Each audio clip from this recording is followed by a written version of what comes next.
بسم اللہ الرحمن الرحیم۔ السلام علیکم۔ داستان اسٹوڈیو کے ساتھ میں ہوں اسد سبحانی۔ ناظرین، آج کی ویڈیو میں ہم ترکی کی مشہور جامع مسجد آیا صوفیہ کی تاریخ پر بات کریں گے۔ آیا صوفیہ استنبول میں واقع ایک تاریخی عبادت گاہ ہے۔ رومی شہنشاہ جسٹینین اول کے عہد میں اس کی سن 537 میں تعمیر ہوئی۔ اس وقت یہ دنیا کی سب سے زیادہ جگہ رکھنے والی اور پہلی مکمل محراب دار چھت رکھنے والی جائے عبادت تھی۔ اسے بازنطینی فن تعمیر کا نچوڑ سمجھا جاتا ہے اور کہا جاتا ہے کہ اس کی تعمیر سے فن تعمیر کی تاریخ بدل گئی۔ آیا صوفیہ سلطان محمد فاتح کے ہاتھوں فتح قسطنطنیہ ہونے تک مسیحیوں کا دوسرا بڑا مذہبی مرکز بنا رہا۔ تقریباً 5ویں صدی عیسوی سے مسیحی دنیا دو بڑی سلطنتوں میں تقسیم ہو گئی تھی۔ ایک سلطنت مشرق میں تھی جس کا پایہ تخت قسطنطنیہ تھا اور اس میں بلقان، یونان، ایشیائے کوچک، شام، مصر اور حبشہ وغیرہ کے علاقے شامل تھے، اور وہاں کا سب سے بڑا مذہبی پیشوا پیٹری آرک کہلاتا تھا۔ دوسری بڑی سلطنت مغرب میں تھی جس کا مرکز روم، اٹلی تھا۔ یورپ کا بیشتر علاقہ اسی کے زیر نگین تھا اور یہاں کا مذہبی پیشوا پوپ یا پاپا کہلاتا تھا۔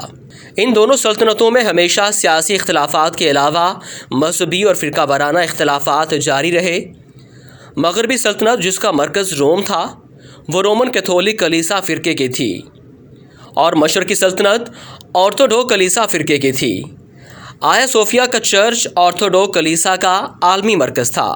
اس چرچ کا سربراہ جو پیٹری آرک کہلاتا تھا اس میں مقیم تھا، لہٰذا نصف مسیحی دنیا اس کلیسا کو اپنی مقدس ترین عبادت گاہ سمجھا کرتی تھی۔ آیا صوفیہ اس لحاظ سے بھی اہم تھا کہ وہ روم کے کیتھولک کلیسا کے مقابلے میں زیادہ قدیم تھا۔ اس کی بنیاد 3 صدی عیسوی میں اسی رومی بادشاہ قسطنطین نے ڈالی تھی جو روم کا پہلا عیسائی بادشاہ تھا اور جس کے نام پر اس شہر کا نام بیزنطینیہ سے قسطنطنیہ رکھا گیا تھا۔ تقریباً 1000 سال تک یہ عمارت اور کلیسا پورے عالم عیسائیت کے مذہبی اور روحانی مرکز کے طور پر استعمال ہوتی رہی۔ مسیحیوں کا عقیدہ بن چکا تھا کہ یہ کلیسا کبھی ان کے قبضے سے نہیں نکلے گا۔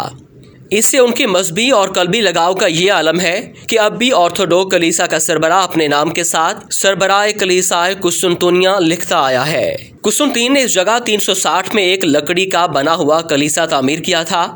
6 صدی میں یہ کلیسا جل گیا تو اسی جگہ جسٹینین اول نے 532 میں اسے پختہ تعمیر کرنا شروع کیا اور اس کی تعمیر 5 سال 10 مہینے میں مکمل ہوئی۔ 10,000 معمار اس کی تعمیر میں مصروف رہے اور اس پر 10 لاکھ پاؤنڈز خرچ آیا۔ اس کی تعمیر میں قیصر نے دنیا کے متنوع سنگ مرمر استعمال کیے۔ تعمیر میں دنیا کے خاص مصالحے استعمال کیے گئے۔ دنیا بھر کے کلیساؤں نے اس کی تعمیر میں بہت سے نوادر نذرانے کے طور پر پیش کیے، اور روایت ہے کہ جب جسٹینین اول اس کی تکمیل کے بعد پہلی بار اس میں داخل ہوا تو اس نے کہا، سلیمان میں تم پر سبقت لے گیا۔ نبی سلیمان علیہ السلام کے ذریعے بیت المقدس کی تعمیر پر تکبرانہ اور گستاخانہ جملہ تھا۔ جب 1453 عیسوی میں عثمانی سلطنت محمد فاتح نے قسطنطنیہ کو فتح کیا اور بازنطینیوں کو شکست ہو گئی تو اس شہر کے مذہبی رہنماؤں اور راسخ العقیدہ عیسائیوں نے اس کلیسا میں اس خیال سے پناہ لی تھی کہ کم از کم اس عمارت پر دشمن کا قبضہ نہیں ہو سکے گا۔ مشہور انگریز مورخ ایڈورڈ گبن منظر کشی کرتے ہوئے لکھتا ہے، گرجا کی تمام زمینوں اور بالائی گیلریاں باپوں، شوہروں، عورتوں، بچوں، پادریوں، راہبوں اور کنواری عورتوں کی بھیڑ سے بھر گئی تھی۔ کلیسا کے دروازوں کے اندر اتنا ہجوم تھا کہ ان میں داخلہ ممکن نہ رہا تھا۔ یہ سب ایک افتراء پرداز الہام کی وجہ سے تھا جس میں یہ جھوٹی بشارت تھی کہ جب ترک دشمن اس ستون قسطنطین ستون کے قریب پہنچ جائیں گے تو آسمان سے ایک فرشتہ ہاتھ میں تلوار لیے نازل ہوگا اور اس آسمانی ہتھیار کے ذریعے سلطنت ایک ایسے غریب آدمی کے حوالے کر دے گا جو اس وقت اس ستون کے پاس بیٹھا ہوگا۔ لیکن ترک عثمانی فوج اس ستون سے بھی آگے بڑھ کر صوفیہ کلیسا کے دروازے تک پہنچ گئی۔ نہ کوئی فرشتہ آسمان سے نازل ہوا اور نہ رومیوں کی شکست فتح میں تبدیل ہوئی۔ کلیسا میں جمع عیسائیوں کا ہجوم آخری وقت تک کسی غیبی امداد کا منتظر رہا۔ بالآخر سلطان محمد فاتح اندر داخل ہو گئے اور سب کے جان و مال اور مذہبی آزادی کی ضمانت دی۔ قسطنطنیہ چونکہ سلطان کی طرف سے صلح کی پیشکش کے بعد بزور شمشیر فتح ہوا تھا، اس لیے مسلمان ان کلیساؤں کو باقی رکھنے کے پابند اور مشروط نہ تھے، اور اس بڑے چرچ کے ساتھ جو توہمات اور باطل عقیدے وابستہ تھے انہیں بھی ختم کرنا تھا۔ علامہ ازیں سب سے اہم یہ وجہ ہے کہ آیا صوفیہ چرچ صرف مذہبی رسومات کی عبادت گاہ نہیں بلکہ وہ ایک سیاسی اور عسکری مرکز بھی تھا۔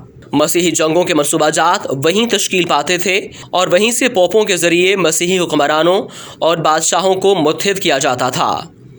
انہی سب وجوہات کی بنا پر سلطان محمد فاتح نے اس چرچ کو مسجد میں تبدیل کرنے کا ارادہ کیا۔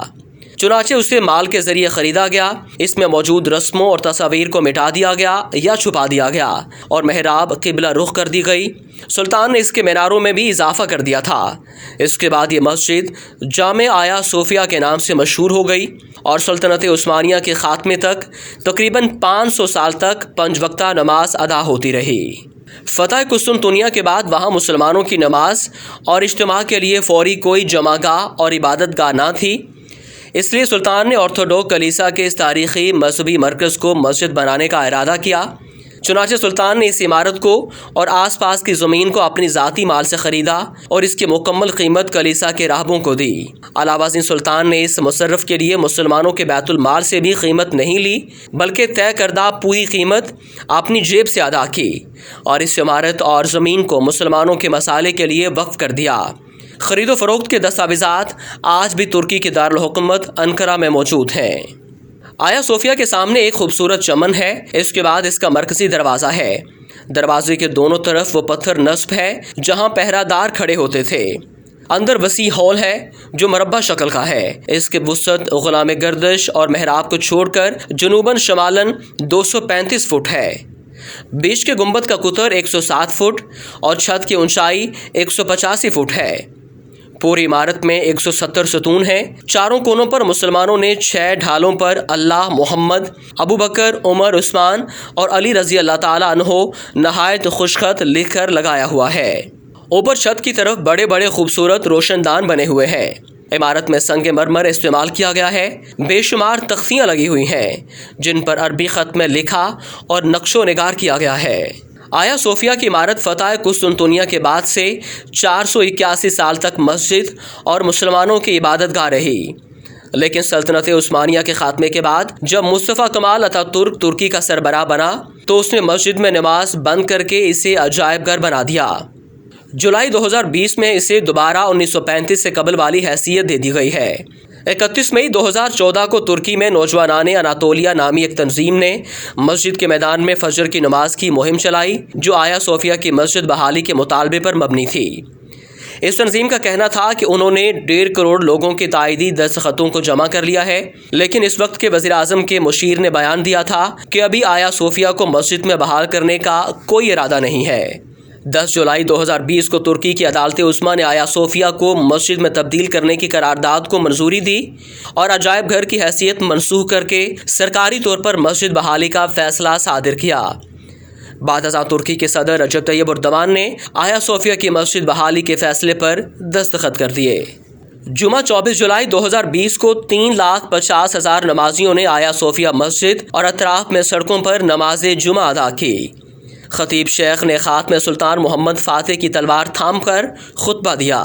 قدیم عثمانی روایت کے مطابق اذان فتح دی گئی۔ پوری دنیا میں ٹاپ چینلز نے تقریباً 3.5 گھنٹے تک لائیو مناظر دکھائے۔ تقریباً 86 سال بعد اس تاریخی مسجد میں نماز جمعہ ادا کی گئی۔ نماز سے قبل ترک صدر اردوان نے تلاوت قرآن پاک کی سعادت حاصل کی، جبکہ وزیر مذہبی امور پروفیسر ڈاکٹر علی ارباز نے خطبہ جمعہ دیا۔ انہوں نے تلوار تھامے خطبہ دیا جو خلافت عثمانیہ کے دور کی ایک روایت ہے اور فتح کی علامت سمجھی جاتی ہے۔